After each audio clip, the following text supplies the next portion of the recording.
Rekan-rekan media yang saya hormati, malam ini Bapak Presiden berpartisipasi secara virtual pada Summit for Democracy.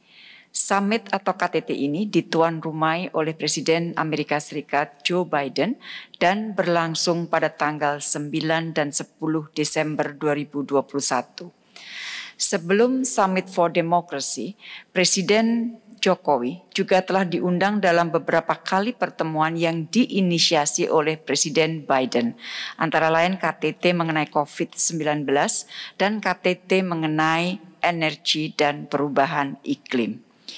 Menurut informasi yang kita terima dari pihak Amerika Serikat, KTT demokrasi ini diselenggarakan dengan tujuan untuk merevitalisasi nilai-nilai demokrasi, perlindungan HAM, dan tata kelola pemerintahan yang baik, termasuk di masa pandemi, di mana negara dunia menghadapi tantangan yang khusus. Presiden diundang untuk berbicara di 2 sesi. Di sesi pertama, yaitu di malam hari ini, Bapak Presiden diundang untuk berbicara dalam sesi interaktif dialog pada Summit for Democracy.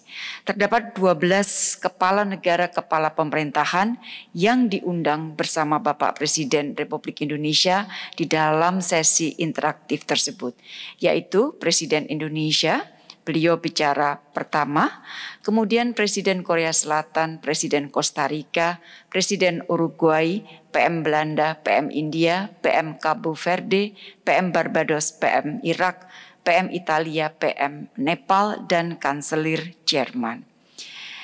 Dalam sesi interaktif tersebut, Bapak Presiden diminta untuk berbagi pengalaman kontribusi Indonesia di dalam memajukan demokrasi, khususnya di kawasan Asia Tenggara dan di kawasan Asia pada umumnya.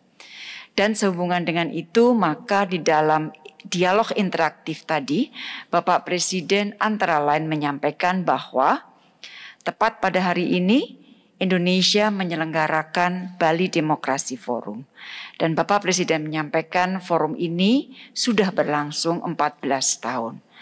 Bapak Presiden menyampaikan bahwa pelaksanaan BDF merupakan bentuk komitmen Indonesia untuk memajukan demokrasi dan hak asasi manusia di kawasan dan global. Presiden menyampaikan our commitment toward democracy goes beyond the border. Jadi komitmen demokrasi Indonesia melebihi batas negara kita. Presiden juga menyampaikan bahwa BDF didesain sebagai forum berbagi perspektif mengenai demokrasi secara inklusif tanpa harus saling menyalahkan. BDF juga merupakan forum bertukar praktek terbaik mengenai bagaimana memperkokoh demokrasi dan mengelola berbagai tantangan yang dihadapi demokrasi. Indonesia yakin bahwa demokrasi adalah sebuah nilai yang universal, namun aspirasi, nilai, dan kekhususan masyarakat perlu dipelihara. Ini yang disebut oleh Bapak Presiden dalam pidato tadi adalah homegrown democracy. BDF tidak saja diikuti oleh wakil pemerintah, namun juga melibatkan pemuda, pebisnis, dan masyarakat sipil.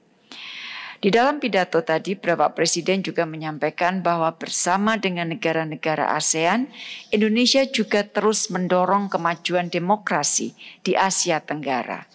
Indonesia telah memotori pembentukan ASEAN Intergovernmental Commission on Human Rights. Indonesia juga menjadi inisiator pelaksanaan Human Rights Dialogue, sejenis Universal Periodic Review atau UPR di ASEAN.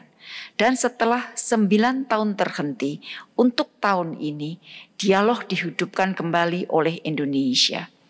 Dan secara sukarela Presiden menyampaikan Indonesia mengajukan diri sebagai negara pertama yang melakukan review. Indonesia juga terus mendorong pemajuan demokrasi dan hak asasi manusia melalui forum OKI. Di Myanmar, Indonesia berkomitmen untuk terus berkontribusi agar kesepakatan ASEAN 5 Point of Consensus dapat diimplementasikan. Demokrasi di Myanmar menurut Presiden akan dapat dipulihkan melalui dialog inklusif. Selanjutnya Presiden juga menyampaikan di Afghanistan, Indonesia juga terus berkontribusi untuk pemberdayaan perempuan demi kemajuan dan kesejahteraan rakyat Afghanistan. Di bagian penutup, Presiden menyampaikan bahwa Indonesia meyakini pemajuan demokrasi, hak asasi manusia, dan good governance dapat tumbuh dan berkembang jika kerjasama dikedepankan. Jadi sekali lagi Presiden menekankan pentingnya kerjasama untuk pemajuan demokrasi, hak asasi manusia, dan good governance.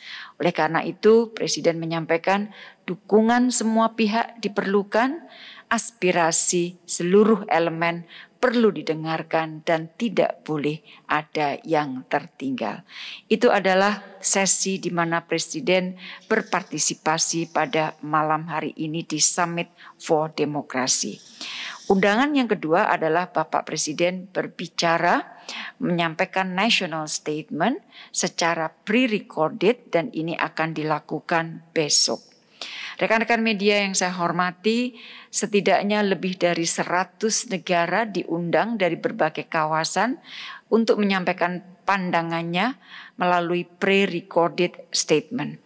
Dari kawasan ASEAN selain Indonesia, Malaysia dan Filipina juga diundang di dalam KTT tersebut. Dan selain wakil pemerintah, Summit for Democracy juga menghadirkan perwakilan dari civil society, media massa, sektor swasta, dan pemangku kepentingan lainnya. Rekan-rekan media yang saya hormati, pada saat pembukaan pertemuan, Presiden Joe Biden menyampaikan beberapa hal, di antaranya adalah bahwa demokrasi adalah aksi, bukan sebuah keadaan yang bersifat given. Untuk itu demokrasi memerlukan usaha yang terus-menerus, memerlukan kepemimpinan dan komitmen yang terus diperbarui. Presiden Biden juga menyampaikan terlepas tantangan-tantangan yang dihadapi, demokrasi masih menjadi alat terbaik untuk mencapai kesejahteraan. Dan tidak ada model demokrasi yang sempurna.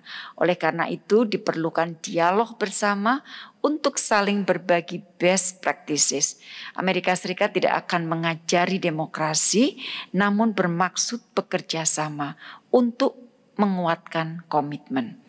Presiden Biden juga menyebutkan demokrasi di masa pandemi menghadapi tantangan yang meningkat. Oleh karena itu, demokrasi harus memberikan kontribusi nyata bagi pemulihan. Democracy delivers. Amerika Serikat menyampaikan komitmen untuk memperkuat demokrasi melalui diplomasi dan development assistance. Presiden Amerika Serikat juga menyampaikan agenda untuk memperkuat institusi demokrasi, gender equality di tingkat nasional, yaitu di Amerika Serikat. Rekan-rekan media yang saya hormati, tadi saya sudah menyebutkan bahwa KTT Demokrasi, Summit for Democracy akan dilanjutkan besok dengan rangkaian pemutaran national statement yang disampaikan secara pre-recorded, di mana sekali lagi Bapak Presiden akan menyampaikan national statement-nya besok. Dan hal-hal yang ditekankan oleh Bapak Presiden dalam national statement akan disampaikan selepas KTT Demokrasi besok selesai. Demikian teman-teman yang dapat saya sampaikan. Terima kasih, sehat selalu.